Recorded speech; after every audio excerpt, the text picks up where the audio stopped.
కృపను బట్టి ఈనాటి ధ్యానము కొరకు ఏర్పాటు చేయబడిన పరిశుద్ధ వాక్య భాగాలు ఈ రీతిగా ఉన్నాయండి. మొదటిగా ప్రవక్త యెషయా గ్రంథము 49వ అధ్యాయం 14 నుంచి 16 వచనాలు. రెండవదిగా మత్తయి సువార్త 26వ అధ్యాయం 62 నుంచి 68 వచనాల భాగాన్ని మనము చదువుకున్నామండి. అంశము అరచేతులు. మూలవాక్యము యెషయా గ్రంథము 49వ అధ్యాయం 15-16 వచనాలు. స్త్రీ తన గర్భమును పుట్టిన బిడ్డను కరుణింపకుండా తన చంటి పిల్లను మరచిన వారైనా మరచుదురు కానీ నేను నేను మరువను. చూడుము, నా అరచేతులలోనే నేను చెక్కి ఉన్నాను, నీ ప్రాకారములు నిత్యము నా ఎదుట ఉన్నవి. ప్రభునందు ప్రియులారా, అసలు ఈ మాటలు ప్రవక్త ద్వారా ప్రభువు మాట్లాడడానికి కారణం ఏమిటి అంటే, సుదీర్ఘకాలపు చెర ఇశ్రాయేలీయుల జీవితంలో నిరీక్షణ పోగొట్టేసింది. ఇక మేము విడుదల పొందాం, ఇక మమ్మల్ని దేవుడు విడిపించాడు, విడిపించేవాడు ఒక్కడు కూడా లేడు. ఎందుకంటే మా దేవుడు మమ్మల్ని మరిచిపోయాడు, మా దేవుడు మమ్మల్ని విడిచిపెట్టాడు. కనుక మేము ఇలా నశించిపోవలసిందే తప్ప తిరిగి మేము మా దేశానికి వెళ్ళే అవకాశము కానీ, మా యొక్క దేవుని మందిరములో బలులు అర్పించే అవకాశము కానీ మా జీవితంలో ఎంత మాత్రం కూడా లేదు. నిరీక్షణ కోల్పోయిన, ఆశ చచ్చిపోయినటువంటి ఓ నిరాశాపూరితమైనటువంటి అనుభవం ఆనాడు ఇశ్రాయేలు ప్రజలది. అలాంటి ఇశ్రాయేలీయుల యొక్క నిరీక్షణ రాహిత్యాన్ని, అంటే నిరీక్షణ లేని స్థితిని లేదా పోగొట్టుకున్నటువంటి స్థితిలో దేవుడు తిరిగి వారికి ఒక గొప్ప నిరీక్షణ కలిగించడానికి మాట్లాడుతున్నటువంటి మాటలు. అందుకని ఈ 15-16 వచనాలు చెప్పడానికి ముందుగా అసలు ఎందుకు ఈ మాటలు ఆయన ప్రవక్త ద్వారా తన ప్రజలకు తెలియజేస్తున్నారో 14వ వచనంలో ఆయన రివీల్ చేస్తున్నారు. అయితే సీయోను, యెహోవా నన్ను విడిచిపెట్టి ఉన్నాడు, ప్రభువు నన్ను మరచి ఉన్నాడు అనుకునిచున్నారు. దేవుని ప్రజలు అనుకుంటున్నారట, దేవుడు మమ్మల్ని విడిచిపెట్టాడు, ఆయన మమ్మల్ని మర్చిపోయాడు. అందుకనే ఏళ్ళు గడిచిపోతున్నా ఎప్పటికీ మా ఈ దుస్థితి, మా ఈ పరిస్థితి మారటం లేదు. మేము ఇంకా చెరలోనే ఉన్నాం, మేము ఇంకా బాధించబడుతూనే ఉన్నాం, మేము ఇంకా నలగబట్టబడుతూనే ఉన్నాం, మేము ఇంకా విడుదల పొందలేక ఉన్నాం అని అనుకుంటున్నాం. ఈ విషయాన్ని ఇశ్రాయేలు ప్రజలకు ప్రవక్త ద్వారా ఎత్తి చూపిస్తూనే, మీరు ఇలా అనుకుంటున్నారు, కానీ స్త్రీ తన గర్భమున పుట్టిన బిడ్డను కరుణింపకుండా తన చంటి పిల్లను మరిచిన వారైనా మరచుదురు కానీ నేను నిన్ను మరువను. చూడుము, నా అరచేతుల మీదనే నిన్ను చెక్కుకుని ఉన్నా. ఆయన తన ప్రజల ఎడల ఆయన కలిగి ఉన్నటువంటి ప్రేమను గురించి మాట్లాడుతున్నాడు, తన ప్రజల ఎడల ఆయన కలిగి ఉన్నటువంటి వాత్సల్యతను గురించి మాట్లాడుతున్నాడు. ఆయనకు తన ప్రజలంటే ఎంత ఇష్టమో చెప్తున్నాడు, ఆయనకు తన ప్రజలంటే ఎంత ప్రాణమో ఆయన జ్ఞాపకం చేస్తున్నాడు. స్త్రీ తన గర్భమును పుట్టిన తన చంటి బిడ్డను మరిచిన, ఒకవేళ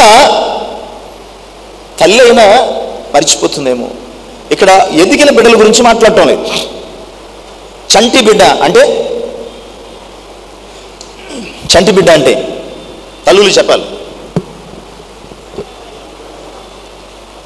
సంకన వేసుకునే బిడ్డ అనమాట అండి. సంకన వేసుకుని అంటే నడవలేని, ఇంకా ఏది చేయలేనటువంటి బిడ్డ అనమాట. అంతటి పసిబిడ్డ. ఒకవేళ తల్లి అలాంటి పసిబిడ్డను మరిచిపోతుందేమో కానీ, అలాంటి చంటి బిడ్డను మరిచిపోతుందేమో కానీ, నిజమే కదా, ఈ రోజుల్లో చిన్న చిన్న పిల్లల్ని కూడా మర్చిపోతున్నారు. చిన్న చిన్న పిల్లల్ని ఆ ఉయ్యాల్లో వేసినప్పుడు, మంచం మీద వేసినప్పుడు పిల్లలు తల్లులు మర్చిపోతున్నారు. ఎందుకంటే ఏదో ఒక పని భారం, లేకపోతే ఏదో ఫోన్ మాట్లాడుకోవడం, లేదా సెల్ ఫోన్లో ఏదో చూడడం, లేదంటే పక్కింటి వాళ్ళతో ఏదో కబుర్లు చెప్పడం. ఎప్పటి వరకు మర్చిపోతున్నారంటే, ఆ చంటి పిల్ల ఆ ఉయ్యాల్లోంచి పడిన, మంచం నుంచి పడి ఏదో తగిలించుకొని రక్తం కారుతుంటే కానీ ఆ కేకకు కానీ వారికి గుర్తు రావటం లేదు. అలాంటి పరిస్థితులు నేటి కాలంలో మనకి కనబడుతున్నాయి ప్రియులారా. అందుకని ఆయన అంటున్నాడు, ఒకవేళ కన్న తల్లి తన పసిబిడ్డను మర్చిపోతుందేమో కానీ మీరు ఎంత ఎదిగినా నేను మిమ్మల్ని మర్చిపో. తన ప్రజల ఎడల ఆయనకున్నటువంటి అవ్యాజ్యమైన అద్భుతమైనటువంటి ప్రేమ సంకల్పాన్ని గురించి ఆయన ప్రవక్త ద్వారా మాట్లాడుతున్నాడు. నేను మర్చిపోయాను అనుకుంటున్నారేమో, నేను విడిచిపెట్టానని అనుకుంటున్నారేమో, బట్ నేను మర్చిపోలేదు. నేను అస్సలు మిమ్మల్ని విడిచిపెట్టే ప్రసక్తే లేదు. ఆయన అంటాడు 44వ అధ్యాయం యెషయా గ్రంథంలో 21వ వచనంలో చక్కటి అద్భుతమైనటువంటి మాట. యాకోబు, ఇశ్రాయేలు వీటిని జ్ఞాపకము చేసుకునము, నువ్వు నా సేవకుడవు, నేను నిన్ను నిర్మించుకుని. ఇశ్రాయేలు, నీవు నాకు సేవకుడు అయినావు, నేను నిన్ను మరిచిపోజాలను. చాలా అద్భుతమైనటువంటి మాటను అక్కడ రాస్తూ ఉంటాడు. నేను నిన్ను మరచిపోజాలను. ఆ పదము యొక్క పరిపూర్ణత మనము అర్థం చేసుకుంటూ గ్రహిస్తే ఇంపాసిబుల్ అన్నటువంటి ఉద్దేశము ఆ పదంలో కనబడుతుంది. ఇంపాసిబుల్, నేను నిన్ను మరచిపోవడం నాకు సాధ్యం కాదు అని దేవుడు చెప్తున్నాడు. ఎవరి గురించి? తన ప్రజల గురించి. తన ప్రజల గురించి చెప్తున్నాడు. ఇశ్రాయేలు, యాకోబు, విను, నువ్వు నా సేవకుడు, నేను నిన్ను ఏర్పాటు చేసుకున్నాను. నువ్వు అనుకున్నావేమో మర్చిపోయానని. నీ శ్రమను బట్టి, నీ బాధను బట్టి, నీకు కలిగిన ఎడబాటును బట్టి ఒకవేళ నా దేవుడు నన్ను మర్చిపోయాడు, నా దేవుడు నన్ను విడిచిపెట్టాడు అనుకున్నావేమో. అసలు నేను మరిచిపోవడం అంటూ జరగదు.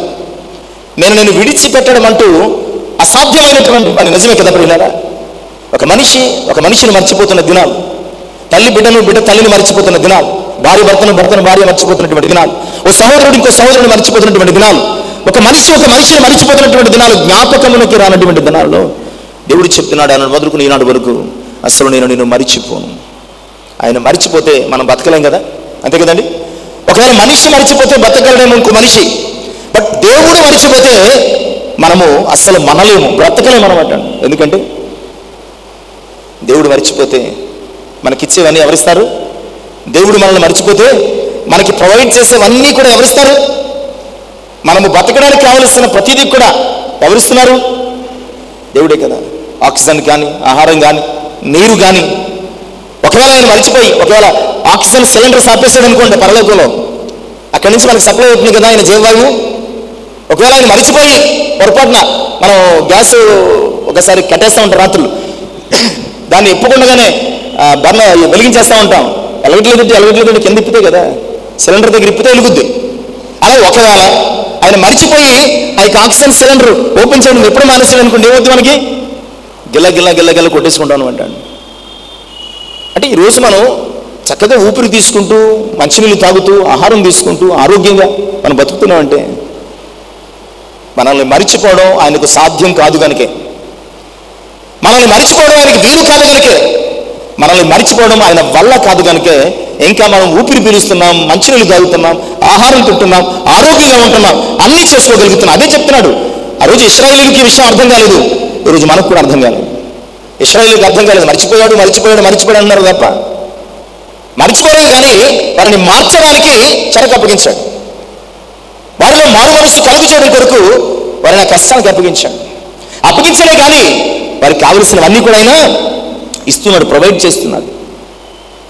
ప్రియులారా, ఈరోజు నువ్వు కూడా ఒకవేళ నీకు కలిగిన స్థితిని బట్టి ఆయన నిన్ను మర్చిపోయాడని అనుకుంటున్నావేమో. ఆయన ఎప్పుడు కూడా నేను మర్చిపోయే దేవుడు కాదు. ఆయన మర్చిపోవడం అనడానికి మనం ఒక 7 విషయాలు మనము ఈరోజు అంశం ఏంటంటే అరచేయి, పామ్ ఆఫ్ హ్యాండ్. అరచేయి అంటే అంటే చేతులు చాలా రకాలు. అంటే ఒక చెయ్యి ఉంది కానీ అందులో రకరకాలు ఉన్నాయి. ఇక్కడ మొదలుకొని ఈ చిటికన వెళ్ళి చివరి వరకు చేతి భాగమే. ఈ చేతిలో ఒక్కొక్కటి ఒక్కొక్క భాగం. అందులో ఈరోజు మనం ధ్యానం చేసుకోబోతున్నది పామ్ ఆఫ్ హ్యాండ్, అరచేయి అనమాట అండి. అరచేయి. ఈరోజు ఆయన మనల్ని మరిచిపోడు, విడిచిపెట్టడు అనే ఈ సత్యాన్ని, అరచేయి, పామ్ ఆఫ్ హ్యాండ్, ఈ విషయాన్ని బట్టి మనం ఆలోచన చేద్దాం. ఆయన అరచేతిని మనల్ని మరిచిపోను అని చెప్పడానికి ఎలాగూ ఉపయోగిస్తున్నాడు. ఆయన మనల్ని మరిచిపోయే దేవుడు కాదు, విడిచిపెట్టే దేవుడు కాదు అని మనం అర్థం చేసుకోవడానికి ఆయన అరచేయిని ఎందుకు సాదృశ్యంగా చూపుతున్నాడో మనం త్వరగా ఒక 7 విషయాలు ఆలోచన అనుకున్నటువంటి సమయాన్ని బట్టి ఆలోచన చేయడానికి సిద్ధపడదాం.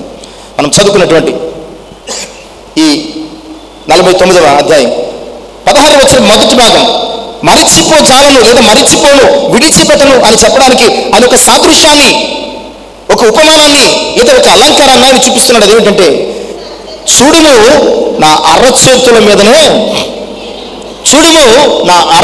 మీదనే చెక్కి ఉన్నాను. ఈరోజు టాటూస్ మనం బాగా చూస్తున్నాం. ఒకప్పుడు పచ్చబొట్లు అనేవారు, ఇప్పుడు పచ్చబొట్లు అంటే అవి ఎప్పుడు మోటోలు వేసుకునేవారు, పిచ్చి బొట్లు కింద తయారైనవి. దాన్ని కాస్తంత పేరు మార్చేమన్నారంటే టాటూస్ అన్నారు. ఎవరి చేతి మీద పెడితే వారి చేతి మీద, ఎక్కడ పెడితే అక్కడ, ప్రియులారా, ఇక్కడ అక్కడ అని భేదం లేకుండా ప్రియులారా, ఎక్కడ పెడితే అక్కడ వీటిని పొడిపించుకుంటూ వేయించుకుంటూ వారి ఇష్టాన్ని అలా చాటించుకుంటున్నారు ప్రియులారా. కానీ నిన్ను నన్ను దేవుడు కూడా ఎప్పుడో చెక్కుకున్నాడు. ఈరోజు నువ్వు చెక్కుకుంటున్నావేమో, చెరిగిపోయే పేర్లను ఈరోజు నువ్వు చేతుల మీద, కాళ్ళ మీద నీకు నచ్చిన చోట చెప్పుకుంటున్నావేమో. ఇష్టం ఉంటే వాటిని ఉంచుకోవచ్చు, ఇష్టం లేకపోతే వాటిని చెరిపేసుకోవచ్చు. చెరగకుండా నిన్ను చెక్కుకున్నవాడు ఒకడున్నాడు, చెరిగిపోకుండా నిన్ను చెక్కుకున్నవాడు ఒకడున్నాడు. ఆయన మన ప్రభు అయినటువంటి యేసుక్రీస్తు. నువ్వేమో నేను మర్చిపోయాను అనుకుంటున్నావు, నేనేమో నిన్ను నా అరచేతుల్లో చెక్కుకున్నానని చెప్తున్నాను. ఇదిగో నా అరచేతుల్లో నువ్వు ఉన్నావు, ఎక్కడ మర్చిపోయాను నేను అంటున్నాడు ఆయన. అసలు నేను ఎక్కడ మర్చిపోయాను? నేను నా అరచేతుల్లో కదా నిన్ను చెక్కుకున్నాను, ఆ క్రింద అంటాడండి, నీ ప్రాకారములు నిత్యము.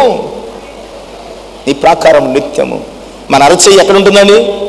ఎప్పుడు కూడా మన ముందే ఉంటుంది. నిజమే ప్రియులారా, నీ శ్రమను బట్టి, నీ బాధను బట్టి, నీ కష్టాన్ని బట్టి, నీ సమస్యను బట్టి, నీ ఇబ్బందిని బట్టి నువ్వు అనుకుంటున్నావేమో దేవుడు నన్ను మర్చిపోయాడని. బట్ ఆయన మర్చిపోడు. ఎందుకు నేను మర్చిపోతానని చెప్తున్నాడంటే, ఆల్రెడీ మనం ఎక్కడలో నేను అరచేతుల్లో ఉన్నాం. నేను ఎక్కువ ఈ మెమోరియల్ సర్వీస్లో ఈ మాటలు చెప్తా ఉంటానండి. మళ్ళీ ఒకసారి జ్ఞాపకం చేసుకుందాం, ఎందుకంటే ఆయన మనల్ని మర్చిపోడని మనం కూడా తెలుసుకోవాలి కదా. అరచేతులు ఏముంటాయన్నావు? ఏముంటాయండి? అరచేతుల్లో రేఖలు ఉంటాయి, అదే కదా. మనము లోకంలో చూస్తాం, ఈ రేఖలను బట్టి ఏం చెప్తారు? మగోళ్ళకైతే కుడి చేయి, ఆడోళ్ళకైతే ఎడం చేయనండి చెప్తారా? ఇది వివాహ రేఖ, ఇది పిల్లల రేఖ, ఇది ప్రేమ రేఖ, రేఖ, ఇదేమో అదేది ఆయుష్ రేఖ, ఇది ధన రేఖ, ఇది దరిద్ర రేఖ. చెప్తారండి. అసలు వాడు ఇలాంటివి చెప్పుకోవడానికి ఆ రేఖలు బాగలేదు. అసలు విషయం ఏంటంటే, మన రేఖలు చూసి ఏదో చెప్తానన్నవాడు రేఖలు బాగోవి చూసి చెప్పుకుంటున్నాడు, అంతే కదా. సైన్స్ ఏం చెప్తుందంటే, తల్లి గర్భంలో ఉన్నప్పుడు ఇలా ముడిచిపెట్టుకుని ఉంటాయి కనుక ఆ రేఖలు ముద్రలు ఏర్పడతాయి తప్ప దాని యొక్క ప్రభావం నీ జీవితం మీద ఏముండదు. మన పని, మన ప్రయత్నము, మన బ్రతుకు మన జీవితాన్ని పాడు చేస్తుంది. ఓకే, సరే. ఈ రేఖలు చూసి నీ భవిష్యత్తుని చెప్తారు కదా. ఇక్కడ వాక్యము ప్రభు ఏం చెప్తున్నాడంటే, నువ్వు నా అరచేతుల్లో రేఖలుగా చెక్కుకున్నాను. దట్ మీన్స్ ఆ రేఖలు ఒక వ్యక్తి భవిష్యత్తును ఎలాగో నిర్ణయిస్తాయో ఆయన అంటున్నాడు. మనల్ని చూచి ఒరే నువ్వే నా భవిష్యత్తు అంటున్నాడు అనమాట అండి. ఒకవేళ ఆయన అరచేతుల్లో మనం రేఖలైతే ఆయన ఏం చెప్తున్నాడంటే, మీరే నా భవిష్యత్తు. ఇక నేను మిమ్మల్ని ఇప్పుడు ఎక్కడ మర్చిపోతాను? మీరే కదా నా భవిష్యత్తు, మీరే కదా నా యొక్క ఫ్యూచర్. ఇక మిమ్మల్ని మర్చిపోయే అవకాశం నాకు ఎక్కడుంది అని చెప్తున్నాడు. ఒకవేళ భవిష్యత్తు కొరకే రేఖలు అనుకుంటే దానికి, ప్రియులారా, ఈరోజు ఆయన ఎంతగా మనల్ని ప్రేమిస్తున్నాడు, ఎంతగా మనల్ని మర్చిపోకుండా ఉన్నాడు అంటే ప్రియులారా, ఏకంగా మనమే ఆయన బ్రతుకు అయిపోయినంతగా, మనమే ఆయన భవిష్యత్తు అయిపోయినంతగా ఆయన మనల్ని ప్రేమిస్తూ మనల్ని తన అరచేతులలో చెక్కుకున్నాను అన్న సంగతిని దేవుని యొక్క వాక్యం ద్వారా అంతగా ఆయన మనల్ని ప్రేమిస్తున్నారన్న సంగతిని జ్ఞాపకం. అంతేకాదు ప్రియులారా, యోహాను సువార్త అరచేతులో చెక్కుకోవడం ఎలాంటి అనుభవాన్ని సూచిస్తుందంటే, యోహాను సువార్త 10వ అధ్యాయము 28వ వచనాన్ని మనం త్వరగా చదువుకున్నామండి. నేను వాటికి నిత్య జీవమునిచ్చుచున్నాను కనుక అవి ఎన్నటికీ నశింపవు, ఎవడును వాటిని నా చేతిలోంచి. ఆయన అరచేతుల్లో చెక్కుకున్నదంటే దాని అర్థం ఏంటంటే, ఇక ఎవడు కూడా ఆయన చేతుల నుంచి నిన్ను లాక్కోలేడు. ఎవడు కూడా నిన్ను ఆయన చేతుల నుంచి లాక్కోలేడు అన్న సంగతిని జ్ఞాపకం చేస్తాం. ఇంకొక మాట ప్రియులారా, అదే యోహాను సువార్త 10:11, అదే యోహాను సువార్త 10:11 త్వరగా. నేను గొర్రెలకు మంచి కాపరి గొర్రెల కొరకు ఆయన అరచేతుల్లో చెక్కుకున్నాడు అంటే మనము ఆయన ప్రాణము అనమాట అండి. మనము ఆయన భవిష్యత్ మాత్రమే కాదు, అరచేతుల్లో చెక్కుకున్నారంటే మనం ఆయన ప్రాణం. అంత ముఖ్యం అనమాట అండి, అంత ముఖ్యం. కనుక జ్ఞాపకం చేసుకుందాం, మనం ఎక్కడున్నామండి? మనం ఎక్కడున్నామండి? ఆయన అరచేతుల్లో చెక్కబడి ఉన్నాం. ఎందుకంటే మనం అటు ఇటు కదులుతాం కదా, ఎక్కడ జారిపోతామని ఆయన ఏకంగా ఏం చేశాడు? మనము ఆయన చేతుల్లోంచి జారిపోకుండా ఏకంగా చెక్కేసుకున్నాడు అనమాట అండి. అంటే మనం ఆయన అరచేతుల్లో ఒక ముద్రగా వేయబడ్డాం, ముద్రించబడ్డాం. ఇక జారిపోయే ప్రమాదము, పడిపోయే ప్రమాదము ఎంత మాత్రం కూడా లేదు. ఇక రెండవ అంశం కూడా మనం ఆలోచన చేద్దాం ప్రియులారా. మనము ఆయన అరచేతుల్లో చెక్కబడి ఉన్నాం, ఆయన అరచేతులు చెక్కబడి ఉన్న అరచేతులు. ఇక రెండవ అంశం మనము నిన్నటి దినాన్ని కూడా ఈ రెఫరెన్స్ చూస్తుండొచ్చాము. గాయపడిన అరచేతులు. 22వ సంకీర్తన 16వ చరణపు 2వ భాగం. వారు నా చేతులను నా పాదములను పొడిచింది. పొడిచి ఉన్నారు. ఆయన అరచేతులు ఎలాంటి అరచేతులు అంటే ప్రియులారా, మనల్ని చెక్కుకున్న అరచేతులు మాత్రమే కాదు, మన కొరకు గాయపడిన అరచేతులు. ఆయన అరచేతులు పొడిచారంటే ఎందుకంటే మనము మన అరచేతులతో చేసిన పాపాలే కారణం. మన అరచేతులతో చేసినటువంటి పాపాలే దానికి కారణం. మనం చేసినటువంటి ఈ చేతలు ఆయన అరచేతులు గాయాలవగా మనకు ఆయన గాయాల చేత స్వస్థత లభించింది. యెషయా గ్రంథంలో 53వ అధ్యాయం 5వ వచనపు మొదటి భాగము చెప్తుంది, మన అతిక్రమ క్రియలను బట్టి ఆయన గాయపరచబడ్డాడు. మన అతిక్రమ క్రియలను బట్టి, మన చేతులతో చేసినటువంటి, మన అరచేతులతో చేసినటువంటి పాపాలను బట్టి ప్రియులారా ఆయన చేతులు గాయపరచబడ్డాయి. ఆయన చేతులలో మేకులు దిగగొట్టబడినటువంటి ఆ మేకుల గాయాల చేత, అదే 5వ వచనపు చివరి భాగంలో అంటాడు, ఆయన పొందిన దెబ్బల చేత మనకి స్వస్థత కలిగింది. నిజమే. ఆయన అరచేతులు దెబ్బలు తింటే లేదా ఆయన అరచేతులు గాయపరచబడితే ఆ గాయపడిన చేతుల చేత మనకి ఆయన స్వస్థతను ఇచ్చారు. ఈరోజు ఆ గాయపడినటువంటి అరచేతులు ఎదుట ఉన్నాయి. నువ్వు విశ్వాసాన్ని కలిగి జీవిస్తున్నావా లేదా? ఒకసారి మనం యోహాను సువార్తలో 20వ అధ్యాయం 27, 28 వచనాల భాగాన్ని మనం చూడగలిగితే యోహాను సువార్త 20వ అధ్యాయము 27, 28 వచనాల భాగాన్ని చదువుకుందామండి. తర్వాత తోమాను చూచి వేలి ఇటు చాచి నా చేతులను చూడు, నీ చేయి చాచి నా ప్రక్కల ఉంచి అవిశ్వాసం కాక విశ్వాసం అండి. అందుకు తోమా ఆయనతో నా ప్రభువా నా దేవా అని. నిజమే, ఒకప్పుడు మన పాపాలను బట్టి ఆయన అరచేతులు గాయపరచబడ్డాయి. ఒకవేళ ఇప్పుడు మనము తిరిగి మరలా మన అవిశ్వాసాన్ని బట్టి ఆయన ఏమన్నాడు? తోమా అవిశ్వాసాన్ని బలపరచడానికి, తోమా నువ్వు విశ్వాసిని కావడానికి నా గాయాల్లో మరలా నీ వేళ్ళు పెట్టు. ఒకవేళ నువ్వు ఇంకా అవిశ్వాసిగా జీవిస్తూ ఉంటే మనం ఏం చేస్తున్నట్టు? ఆయన గాయాలను రేపుతున్నట్టు. దానికి కూడా ఆయన ఒప్పుకుంటున్నాడండి. మనలో అంత ప్రేమ కలిగిన వాడంటే తోమాను విశ్వాసం బలపరచడానికి ఎన్ని రోజులైందండి? మహా అయితే 3 రోజులు 4 రోజులు అయి ఉంటుందేమో ఆయన గాయాలు కలిగి, అంతే కదా.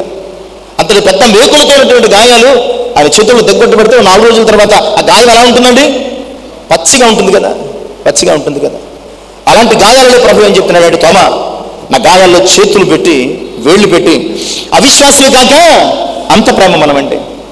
అంటే మన కొరకు మనల్ని ప్రేమించి మనల్ని విశ్వాసంలో బలపరచడానికి, స్థిరపరచడానికి ఆయన తిరిగి మరలా మన కొరకు ఆయన చేతులు గాయపరచుకోవడానికి ఇష్టపడుతున్నాడు. మనల్ని ప్రేమించి మరలా గాయాలు పొందడానికి ఇష్టపడుతున్న అరచేతులు ఆయనవి. ఇక 3వ అంశం కూడా మనం చూద్దామండి. 3వ అంశం కూడా చూద్దాం. యెషయా గ్రంథంలోనే 46వ అధ్యాయము 4వ వచనపు మొదటి భాగాన్ని మనం చదువుకుందాం. యెషయా 46, 4వ వచనం. ముతిమ వచ్చే వరకు నిన్ను ఎత్తుకొనివాడను నేనే, తల వెంట్రుకలు నరి వరకు నిన్ను ఎత్తుకొనివాడను నేనే. ఎత్తుకున్న అరచేతులు. మొదట ఏ అరచేతులు చూసాం? చెక్కుకున్న అరచేతులు చూసాం. 2 గాయపడిన లేదా పొడవబడిన అరచేతులు చూసాం. ఇక 3వ అరచేతులు ఎత్తుకున్న అరచేతులు. మీరు ఎవరినైనా ఎత్తుకోవాలంటే ఏం చేయాలి? చిన్న పిల్లాన్ని కానీ ఎత్తుకోవాలంటే ఏం చేయాలా? ఏం చేయాలండి? ఇలా 2 చేతులు, మీ అరచేతులు 2 చాపి ఆ పాప చంకల్లో పెట్టి పైకెత్తుతారు. అరచేతులు చాపకుండా ఎత్తుకోగలరా మీరు? ఏదో రోగిలోకి ఎత్తుకోవాలి, ఎలా మూసి వీటి మీద పెట్టుకుని ఎత్తుకోవాలి. కానీ అది భద్రత కలిగినటువంటి స్థితి కాదు. అంటే మనము చిన్న పిల్లవాడిని ఎత్తుకోవడానికి ఖచ్చితంగా ఏం కలిగి ఉండాలి? మనకి అరచేతులు ఉండాలి, అరచేతులు పని చేయాలి. ఇక్కడ ప్రభు అదే అంటున్నాడు, ముదిమి వచ్చే వరకు నేను ఎత్తుకునేవాడు నేనే. అంటే ఆయన మనల్ని ఎలా ఎత్తుకుంటున్నాడంటండి? అరచేతులతో. ఆయన మన కొరకు అరచేతులలో చిక్కుకోవడం మాత్రమే కాదు, గాయపడడం మాత్రమే కాదు, ఆయన మనల్ని తన అరచేతులతో ఎత్తుకుంటున్నాడు. ఆయన అరచేతులు ఏం చేస్తున్నాయండి? ఎప్పుడు కూడా మనల్ని ఎత్తుకుంటాయి. ఎప్పటి వరకు? ముదిమి వచ్చే వరకు. ఒకవేళ తల్లో తండ్రో, అన్నో తమ్ముడో, అక్కో చెల్లో, ఒకవేళ బంధువులు ఒక బిడ్డను ఒక 5 ఏళ్ళు ఎత్తుకుంటారు, 6 ఏళ్ళు ఎత్తుకుంటారు, 7 ఏళ్ళు ఎత్తుకుంటారు, మరీ ముద్దొస్తే ఒక 10 ఏళ్ళ వరకు ఎత్తుకొచ్చింది. ఇప్పుడు అది కూడా లేదు. ఇప్పుడు అసలు అదే లేదు. ఉన్న పరిస్థితులు, ఉద్యోగాలు, వీటిని బట్టి ఒక 6 నెలలు, సంవత్సరము ఎత్తుకోగలుగుతున్నారు. తర్వాత అమ్మమ్మకు, నాన్నమ్మకు, లేకపోతే పెన్నులకు, లేకపోతే ఎవరికి ఇచ్చేసి, లేదంటే ఆయన పెట్టేసి వెళ్ళిపోతున్నారు. ఈరోజు ఎత్తుకునే పరిస్థితులు లేవు. ఒకవేళ అటు నుంచి ఆఫీస్ నుంచి వచ్చేటప్పటికి అమ్మ నాన్నని చంకెక్కుదాం అనుకున్నా వాళ్ళు అప్పటికి విసిగ్గా ఉంటారు, వాళ్ళు ఎత్తుకునే పరిస్థితి లేదు. అంటే ఈరోజు తల్లి తండ్రి కూడా తమ పిల్లల్ని ఎత్తుకోవడానికి కష్టమైపోతున్నారు. ఒక ఏడాది ఎత్తుకుంటే గొప్ప. అలాంటిది ఎవడేం చెప్పినాడో తెలుసా? ఆ 3వ వచనం, గర్భమును పుట్టినది మొదలుకొని నా చేత భరించబడ్డమంటే ఆయన చేతుల్లో మనము మోయబడుతూ ఉన్నాం. ఆయన చేతులు ఏమవుతున్నాము? మనల్ని ఆయన చేతులు భరిస్తున్నాయి. ఎప్పటి నుంచి? తల్లి గర్భమును పుట్టినది మొదలుకొని ఎప్పటి వరకు? ముదిమి అంటే చచ్చిపోయే వరకు ఆయన ఎత్తుకుంటున్నాడు. ఎంత ప్రేమ కలిగిన వాడు! ఇలాంటి దేవుడు మర్చిపోయాడు అనుకుంటున్నారండి ఇశ్రాయేలు ప్రజలు. ఇలాంటి దేవుడు మమ్మల్ని విడిచిపెట్టాడు అనుకున్నారు. కానీ దేవుడు చెప్తున్నాడు, అసలు నేను మరిచిపోయే ప్రసక్తి లేదు. ఎందుకంటే పుట్టినది మొదలుకొని నీవు చనిపోయే వరకు నా అరచేతులు నిన్ను ఎత్తుకుంటున్నాయి. లూకాసు వార్త 10వ అధ్యాయం ప్రియులారా, 34వ వచనంలో అక్కడ దొంగలు కొట్టి దిగంబరిగా పడేసినటువంటి బాటసారిని చూసి ఆయన జాలిపడి దగ్గరికి వెళ్ళి నూనెయు ద్రాక్షరసం పోసి అతను ఏం చేశాడండి? తన వాహనము ఒక గాడిద ఎక్కించుకున్నాడు. ఎలా ఎక్కించాలి? దిగంబరిగా తల్లి గర్భంలోంచి వచ్చి ఎలాగొచ్చాడో అలాగే దిగంబరిగా పడున్నాడు అక్కడ. అలాంటి వ్యక్తి మీద నూనె ద్రాక్షరసం పోసి గాయాలు కప్పి తన వస్త్రాన్ని కప్పి ఆ సమరయుడు తన అరచేతుల మీద ఎత్తుకుని తన వాహనం మీద కూర్చోబెట్టాడు. మరలా వాహనం నుంచి దింపి తన అరచేతుల మీద పూటకోళ్ళ వారి ఇంటికి తీసుకుని వెళ్ళాడు. అంటే సంఘానికి. అంటే ఆ వ్యక్తిని ఎవరు మోసారు? సమరయుడే, అనగా ప్రభువే తన అరచేతుల్లో మూసుకుని సంఘమని పుట్టుకొల్ల వారి ఇంటికి తీసుకుని వచ్చాడు. నిజమే ప్రియులారా, ఆయన మనల్ని అరచేతులలో ఎత్తుకునే దేవుడు. ఆయన అరచేతుల్లో మనల్ని భద్రపరిచే దేవుడు. ఆయన అరచేతుల్లో ఆయన మనల్ని సంరక్షించే దేవుడు అన్న సంగతిని మనం ఎప్పుడు జ్ఞాపకం చేసుకోవాల్సిన అవసరం. ఇక 4వ విషయానికి మనం వద్దామండి. 4వ విషయానికి మనం వద్దాం. 49వ అధ్యాయము యెషయా గ్రంథంలోని 2వ వచనము మనం చదువుకుందామండి. నా నోరు వాడిగల ఖడ్గముగా ఆయన చేసి ఉన్నాడు, తన చేతి నీడలో దాచిన అరచేతులు, చెక్కుకున్న అరచేతులు, అలాగే గాయపరచబడిన లేదా పొడవబడిన అరచేతులు. ఇక 3వదిగా ఎత్తుకున్న అరచేతులు. ఇప్పుడు మనం దాచిన అరచేతులు లేదా దాచుకున్న అరచేతులు. ఆయన ఏమంటాడంటే, తన చేతి నీడలో నన్ను దాచి ఉన్నాడు. ఏదైనా ప్రమాదం వస్తుందంటే తల్లిదండ్రులు తమ పిల్లల్ని ఎలా ప్రొటెక్ట్ చేస్తారండి? ఓ ప్రమాదం వచ్చింది, అక్కడి నుంచి ఆ రేణువులు లేదంటే ఆ రాళ్ల ముక్కలు తమ పిల్లాడికి తగులుతాయి అని అనుకున్నారు. వెంటనే ఏం చేస్తారు? తమ అరచేతులు పిల్లలకు అడ్డు పెడతారు. మండు టెండలు వెళ్తాను, ఆ పిల్లాడి మీద ఏం చేస్తారు? తమ అరచేతులు అడ్డు పెడతారు. అంటే అరచేతులు దాగడము, కప్పడం అనేది తల్లిదండ్రులకు పిల్లల పట్ల ఉన్నటువంటి భద్రతా భావాన్ని చూపిస్తుంది. దేవుడు కూడా చెప్తున్నాడు, ఇక్కడ ఇదిగో తన చేతి నీడలో నన్ను దాచి ఉన్నాడు. మనమందరం కూడా ఏ నీడలో ఉన్నామచ్చండి? చెయ్యి అంటే ఇది కాదు, ఇక్కడ ఇది కాదు. చెయ్యి అంటే అరచేయిని గురించి మాట్లాడుతున్నాడు. ఇది నీడ కాదు, ఇది నీడ. అరచేతి నీడలో ఆయన మనల్ని దాచి ఉన్నాడు. ఎంత గొప్ప దేవుడు అండి, ఎంత గొప్ప దేవుడు. ఈరోజు అసలు ఎవ్వరూ పట్టించుకోలేనటువంటి మన జీవితాలను ఆయన ఎంత ప్రత్యేకించి మనము ఆయనకు స్పెషల్ అండి. మనం ఎప్పుడు కూడా మన దేవునికి ఏమిటండి? చాలా స్పెషల్. మనము ఆయనకి ఎంత ప్రాముఖ్యమైన వారము, మనం ఆయనకి ఎంత విలువైన వారము, మనం ఆయనకి ఎంత ప్రియమైన వారము. అందుకని ప్రియమైన తన బిడ్డ మీద ఎండపడకూడదని, ప్రియమైన తన బిడ్డకి ఏమాత్రము కూడా తొందర కలగకూడదని ఏం చేస్తారంటే ఆయన మన చుట్టూ తన అరచేతుల నుంచి దాస్తున్నాడు. మనము ఎక్కడున్నామంటే ఆయన అరచేతుల నీడలో దాచబడి ఉన్నాం.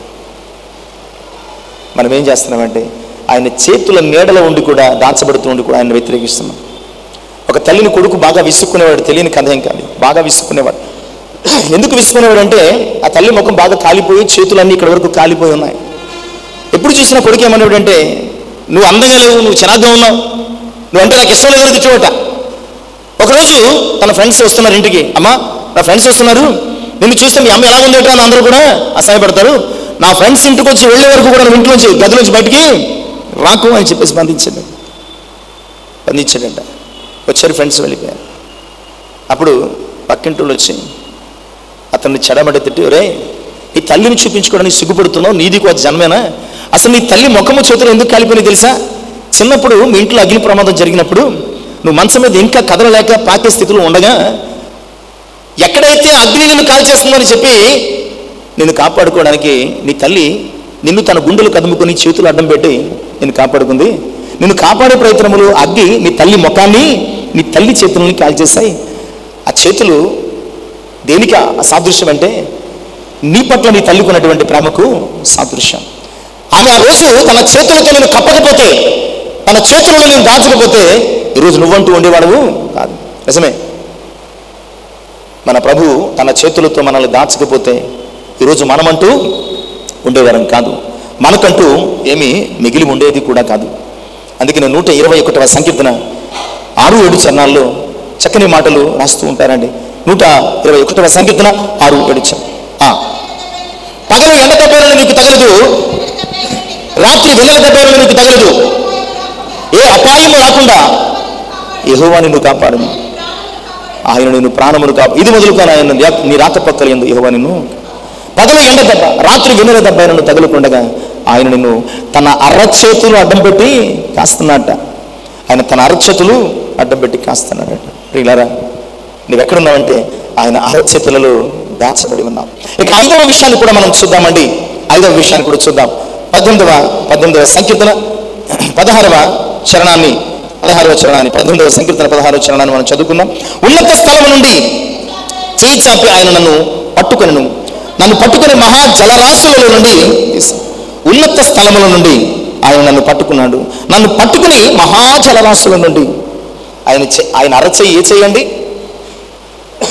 ఆయన అరచేయి ఏ చేయి? మనల్ని పట్టుకున్న అరచేయి అనమాట అండి, జారిపోకుండా మనల్ని పట్టుకున్న అరచేయి. ఎందుకంటే ఎక్కడో కింద ఉన్న వ్యక్తికి చెయ్యి అందించాలంటే ఏ చెయ్యి అందిస్తావు? మోచేయి అందిస్తా? ఏ చెయ్యి అందిస్తారండి? ఇలా అరచేయి అందిస్తాం. వారి అరచేయి మన అరచేయి కలిసి గట్టిగా పట్టి పైకి లాగుతాం. అంటే అరచేతులు లేకపోతే అగాధాలలో ఉన్నవారిని పైకి లాగడం అసాధ్యం కదండి. ఇక్కడ ఆయన ఏం చేస్తున్నాడంటే ఆయన చెప్తున్నమాట, అగాధ జలములలో నుండి, ఉన్నత స్థలంలో ఉన్నటువంటి నా దేవా, అగాధ జలములలో ఉన్నటువంటి నన్ను మహాజల రాశులలో నుండి నీ చెయ్యి చాపి పట్టుకున్నాను పైకి తీసుకొచ్చావు. లేదంటే ఎప్పుడు ఆ అగాధ జలములలో నేను నశించిపోయి ఉండేవాడిని. ఆయన అరచేయి మనల్ని పట్టుకున్న అరచేయండి. నిన్ను పట్టుకున్న ప్రతి చెయ్యి నిన్ను విడిచిపెట్టినప్పుడు, నువ్వు పట్టుకున్న చెయ్యి కూడా నిన్ను విడిచిపెట్టినప్పుడు, ప్రియులారా, ఆయన అరచేయి మాత్రం నిన్ను పట్టుకునే ఉంది. 139వ సంకీర్తన 10వ చరణం. అక్కడను మనము ఈ విషయాన్ని అర్థం చేసుకోవాలంటే 8వ చరణం నుంచి కూడా చదువుకోవాలి. నేను ఆకాశములకు ఎక్కినను, నీవు అక్కడనే ఉన్నావు. నేను పాతాళం నుండి పండుకున్నాను, నీవు అక్కడనే ఉన్నావు. నేను వేకువ రెక్కలు కట్టుకుని సముద్ర దిగంతములో నివసించినను, అక్కడను నీ చెయ్యి నన్ను నడిపించు, నీ కుడి చెయ్యి నన్ను. నేను ఎక్కడికి వెళ్ళిపోయినా నీ అరచేయి నన్ను విడిచిపెట్టట్లేదండి. ఎక్కడికి వెళ్ళడానికి అరచేయి నన్ను పట్టుకుంటున్నారు, చాలా భద్రంగా పట్టుకుంటుంది. చూడండి, అప్పుడప్పుడు ట్రాఫిక్లో వెళుతున్నప్పుడు, సంతల్లో వెళుతున్నప్పుడు, రైలు ఎక్కుతున్నప్పుడు, బస్సు ఎక్కుతున్నప్పుడు తన చంటి పిల్లలు ఏం చేస్తారు తల్లిదండ్రులు? చేతులు పట్టుకుని అసలు విడిచిపెట్టరు. తప్పిపోతారేమో, ఒకవేళ పడిపోతారేమో, మస్కిలు పడిపోతారేమో, ప్రయోగిలు పడిపోతారేమో అని అరచేతులు పట్టుకుని జాగ్రత్తగా తీస్తారు. ఈ లోకంలో కూడా మనము పడిపోతామేమో, ఈ లోకంలో కూడా మన ప్రాణాలు పోగొట్టుకుంటామేమో, ఈ లోకంలో కూడా మనం పతనం అయిపోతామేమో అని ఆయన తెలిసి ఆయన అరచేతులతో పట్టుకుని అసలు విడిచిపెట్టట్లేదండి.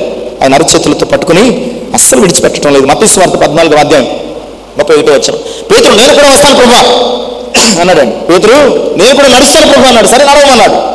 కాస్త దూరం వచ్చిన తర్వాత అలలను చూచి భయపడి పేతురు మునిగిపోతూ అన్నాడు, ప్రభువా నన్ను రక్షింపు. అప్పుడు మునిగిపోతున్న పేతురుకు తన అరచేయిని అందించాడండి. మునిగిపోతున్న పేతురుకు తన అరచేయిని అందించి తన అరచేయితో పేతురుని పట్టుకుని పైకి లేవనెత్తాడు. ఈ లోకములో, ఈ లోక సముద్రంలో విశ్వాస విషయంలో మునిగిపోతున్నటువంటి ఓ ప్రియ విశ్వాసం, ఆయన అరచేయి చేతనే కదా నేను పట్టుకుని పైకి లేవనెత్తాడు. ఆయన 40వ సంకీర్తన 2వ చరణం, 40వ సంకీర్తన 2వ చరణం. నాశనకరమైన కుంటలో నుండి, జిగటగల దొంగ ఊపిలో నుండి నన్ను పైకెత్తును, పాదములు బండ మీద స్థిరపరచను. ఈ లోకమనే జిగటగల నాశనకరమైనటువంటి దొంగ ఊపి నుండి ఆయన మనల్ని పైకెత్తి మన అడుగులను బండ మీద స్థిరపరిచాడు. ఎందుకంటే ఆయన అరచేతులు మనల్ని పట్టుకున్న అరచేతులు. నువ్వు పట్టుకున్న ఏ అరచేయైనా ఈ పాటికి నేను వదిలేసి ఉంటుంది. నిన్ను పట్టుకున్న అరచేతులు కూడా నేను ఎప్పుడో వదిలేశాయి. కానీ నిన్ను వదలని అరచేయి ఏమైనా ఉంది అంటే కనుక అది నీ ప్రభు యొక్క అరచేయి, నీ దేవుని యొక్క అరచేయి, యేసు క్రీస్తు యొక్క అరచేయి అన్న సంగతిని వాక్యం ద్వారా జ్ఞాపకం చేస్తాం. ఇక 6వ విషయాన్ని చూద్దామండి. 6వ విషయాన్ని చూద్దాం. లూకా సువార్త 22వ అధ్యాయం 50-51 వచనాలు మనం చదువుకుందామండి. అంతలో వారిలో ఒకడు ప్రధాన యాజకుని దాసుని కొట్టి వాని కుడి చేతమన్నారు. అయితే యేసు ఈ మట్టుకు తోలడని చెప్పి వాని చెవి ముట్టి బాగు చేశాను. ఆయన అరచేయి స్వస్థపరిచే అరిచేయండి. ఆయన అరచేయి అరచేయి. పేతురు చాలా కోపంతో, ఇది వేరొక స్వార్థలు మార్కులోను యోహానులోను ఉంటుందండి. మల్కు అనే ప్రధాన యాజకుని దాసుని సైనికుని కుడి చెవిని పేతురు కత్తి తీసి నరికాడు. ఎలా నరికాడట? నరకడానికి తెగ నరకడానికి ఓ డిఫరెన్స్ ఉంది. నరకడం అంటే, తెగ నరకడం అంటే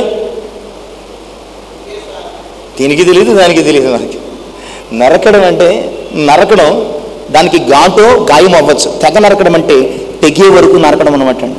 తెగ నరకడం అంటే అది తెగి కింద పడిపోతుందంటే, ఇది తెగ నరకడం అంటే. ఎలా కొట్టాడు? తెగిపోయి కింద పడిపోయేలాగా చెవిని అనిపిస్తుంది. అప్పుడు ఆ తెగిపోయినటువంటి చెవిని ఒకవేళ ఊహించుకుంటే కనుక ఆయన అరచేతుల్లోకి తీసుకుని తిరిగి మల్కు గాయపడిన చెవి మీద పెట్టి బాగు చేశాడు. ఆయన అరచేతులు నిన్ను బాగు చేస్తా. నీకు తెలుసా, ఈరోజు నువ్వు బాగున్నావంటే, బాగా ఉన్నావంటే ఆయన అరచేతులు నిన్ను బాగు చేశాయి. మత్తయి సువార్త 8:3 ఆయన అరచెయ్యి కుష్ఠరోగిని ముట్టి బాగు చేసింది. ఆయన అరచెయ్యి కుష్ఠరోగిని ముట్టి బాగు చేసింది. మత్తయి 8:15 ఆయన అరచెయ్యి జ్వరముతోనటువంటి పేతురు ముట్టి బాగు చేసింది. లూకా సువార్త 13:13 ఇలారా ఆయన అరచెయ్యి 18 సంవత్సరాలు నడుమోంగిన స్త్రీని ముట్టి బాగు చేస్తుంది. ఇలా ఒకటి కాదు, రెండు కాదు. ఆయన అరచేతులు అనేకులను బాగు చేశాయి. ఆయన అరచేతులు అనేకులను స్వస్థపరిచాయి. ఆయన అరచేతులు అనేకులకు ఆరోగ్యాన్ని కలుగు చేస్తాయి. ఎందుకంటే ఆయన రెక్కలు నీకు ఆరోగ్యాన్ని కలుగు చేస్తాయి. నిన్ను స్వస్థపరిచిన అరచేతులు ఆయన అరచేతులు, నిన్ను బాగు చేసిన అరచేతులు ఆయన అరచేతులు. ఈ లోకపు అరచేతులు నిన్ను పాడు చేశాయి. ఈ లోకపు అరచేతులు నిన్ను గాయపరిచాయి. ఈ లోకపు అరచేతులు నిన్ను బాధపరిచాయి. కానీ ఆయన అరచేతులు ఏం చేసేది తెలుసా? నిన్ను బాగు చేశాయి, నిన్ను స్వస్థపరిచాయి, నీకు ఆరోగ్యాన్ని ఇచ్చాయి. ఇక చివరి అంశం చూద్దామండి. చారదీసిన అరచేయి. 27వ సంకీర్తన 10వ చరణం. నా తల్లిదండ్రులు నన్ను విడిచినను యెహోవా నన్ను చారదీయను. నా తల్లిదండ్రులు నన్ను విడిచినను యెహోవా నన్ను చారదీయను. పిల్లలు ఇటు అటు 2-3 పిల్లలు నడుస్తున్నారు అనుకోండి, ఒక 4 పిల్లలు వేసుకుని రోడ్డు మీద వెళ్తున్నాం అనుకోండి, పిల్లలు సాధారణంగా ఏం చేస్తారు? ఆ తండ్రిని విడిచి కొంచెం ఆ 2 అడుగులు అటు 2 అడుగులు ఇటు 2 అడుగులు ఇటు. మనం ఏంటంటే వాళ్ళు బస్ కింద బండి కింద పడతారని ఏం చేస్తామంటే ఈ దూరం అయిపోతూ చెదరిపోతున్నటువంటి పిల్లల్ని ఏం చేస్తాం, ఇలా దగ్గరికి తీసుకుంటాం లేదా అండి. కోడిపిల్ల కూడా, కోడిపెట్టు కూడా అలాగే చేస్తుంది. కోడిపిల్లలు వెళ్ళిపోతున్నప్పుడు తన రెక్కలతో ఇలాగా పదవి పట్టుకుంటుంది లోపలకు. మన దేవుడు కూడా ఎలాంటి అంటే ఆయన విడిచి చాలాసార్లు వెళ్ళిపోతున్నప్పుడు, ఆయన విడిచి చాలా దూరం వెళ్ళిపోతున్నప్పుడు మనకెక్కడ ప్రమాదం అవుతుందో అని ఆయన అరచేతులు చాపి మనల్ని చారదీస్తున్నాడు అనమాట. ఆయన అరచేతులు చాపి మనల్ని చారదీస్తున్నాడు. అందుకనే సిలువలో ఆయన అరచేతులు ఇంకా చాపబడి ఉన్నాయి మన కోసం. సిలువలో ఆయన అరచేతులు ఇంకా చాపబడి మన కోసం. ఎందుకంటే మనల్ని చారదీయడం కోసం, మనల్ని సమకూర్చడం కోసం, మనల్ని ఒకచోట సమిష్టిగా ఉంచడం కోసం ఆయన అరచేతులు దూరమైపోతున్నటువంటి మనల్ని దగ్గర చేర్చుకోండి. అంతే కదా, దూరమై తిరిగి వచ్చినటువంటి చిన్న కుమారుని తండ్రి ఏం చేశాడు, హత్తుకున్నాడు. తన అరచేతులను ఇలా పెట్టి హత్తుకున్నాడు.